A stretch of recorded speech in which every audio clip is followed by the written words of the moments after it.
जो आज आरोपी लाए थे विशाल जी अग्रवाल, वो जो मेन आरोपी है जिन्होंने एक्सीडेंट किया है उनके पिताजी है। तो पिता की जो जिम्मेदारी है वो उन्होंने अच्छी तरह से वहन नहीं की है। एक पिता की जिम्मेदारी होती है कि वो अपने बच्चे का ख्याल रखे, उसे अच्छे वातावरण में रखे, और जब पता है कि वो 18 साल का नहीं है तो उसे पब में नहीं जाने देना चाहिए, और जब उसके पास लाइसेंस नहीं है तो उसको ड्राइविंग के लिए इतनी बड़ी कार नहीं देनी चाहिए।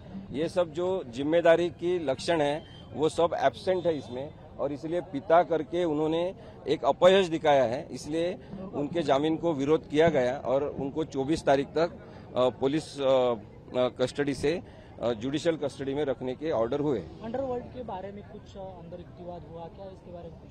नहीं, अंडरवर्ल्ड का क्या मुद्दा है मुझे पता नहीं, लेकिन किसी ने वो आर्ग्यूमेंट वगैरह किया नहीं है, क्योंकि उसके परिवार के पिता के दादा के क्या किसी के रिलेशन है वो संबंध नहीं है। ये सिर्फ अपघात का विषय है कि किसी ने बहुत गैर जिम्मेदार तरह से गाड़ी चला के 2 लोगों की हत्या की है, उसके संदर्भ में ये केस है। फादर को जामीन नहीं देना चाहिए, इसके बारे में सरकार पक्ष की तरफ से और हमने भी इंटरवेनर की तरफ से आर्ग्यूमेंट किया है, और उन्होंने जिस आधार पर जामीन बेल मांगने की कोशिश की है वो कोर्ट ने रिजेक्ट किए हैं, और उन्होंने कहा है कि 24 तक उनको जुडिशियल कस्टडी में रखा जाएगा।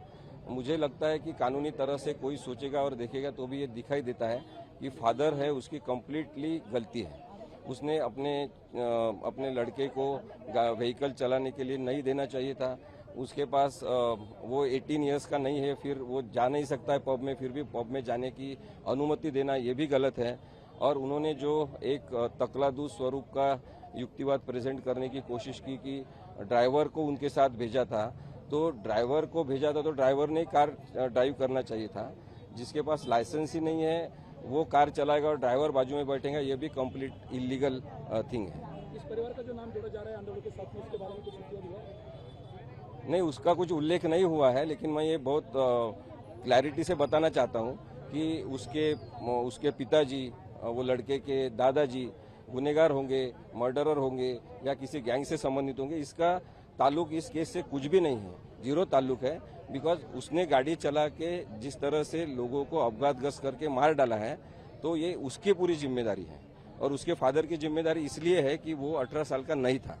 इसलिए अंडरवर्ल्ड से संबंध कोई होगा या नहीं होगा, उसका कुछ संबंध इस केस से नहीं है। The case is well discuss now through out the nation, because the way in which the accident is committed was completely rash driving and driving under intoxicant influence.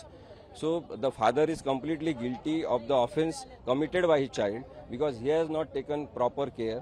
Juvenile Justice Act talks about due care and precautions related to the juvenile. So as a juvenile he should be protected and taken care of. The father has not followed his responsibilities, so the accident is committed. And the other thing is there is absence of proper provisions to be mentioned in the FIR.